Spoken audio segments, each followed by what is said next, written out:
Yeah, Cebu Style Pamilya, Dugong AKP sa mic. Para sa mga manloloko, pakinggan nyo to. Scammer ka, mukha kang pera, walang konsensya sa taong ngiti sa harap, pero sa likod puro panloloko. Akala mo yastig pero takot sa katotohanan. Sa huli ng lahat, karma ang hahabol sa iyong pangalan. Hindi lahat maloloko mo, may araw ka ring babagsak.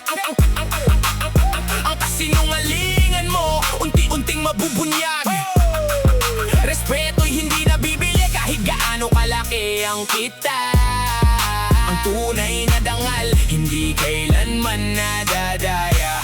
Nagpapanggap kang mabait para makuha ang tiwala, pero wala sa isip mo paano sila maisahan pa. Peke ang pangako, peke pating mga salita. Kapag nakuha ang pera, biglang nawawala lahat ng dahilan mo. Puro kasinungalingan, ginagawa mong negosyo ang panlalamang sa bayan. Nakala mo'y panalo dahil maraming naloko, pero bawat hakbang mo palapit sa pagkabigo. Hindi habang buhay ang swerte ng mandaraya, darating ang oras na babalik ang sumpa.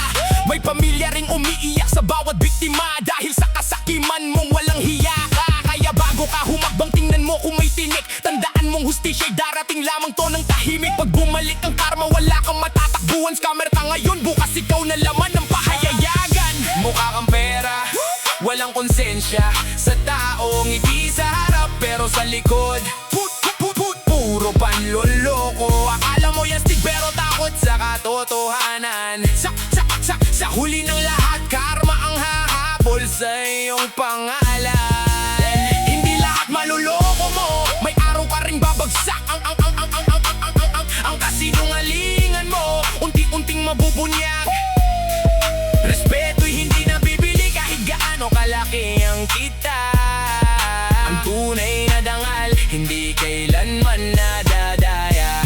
Hindi ako natatakot ilabas ang katotohanan para magising ang mga tao nang lilinlang magtrabaho ng batas. Kung gusto mo na umasenso, hindi yung pandaraya ang ginagawa mo negosyo. Ang perang marumi, hindi rin magtatagal. Parang usok sa hangin, mabilis din natatanggal. Mas masarap pa rin ang tagumpay na pinaghirapan kaysa sa yamang galing sa panlalamang. Kaya sa lahat ng nakikinig, maging mapagmatag na wag basta maniwala sa matatamis na pangakong bigla. Kilalanin ng tao bago ka magbigay ng tiwala para hindi mabiktima ng mga mapagsamantala. Ito ang mensahe ni Dugong AKP sa mikropono. Panloloko'y tigilan, respeto ang itatayo kapag tapat ang buhay, panatag ang isipan. Yan ang tunay na yaman ng bawat mamayan.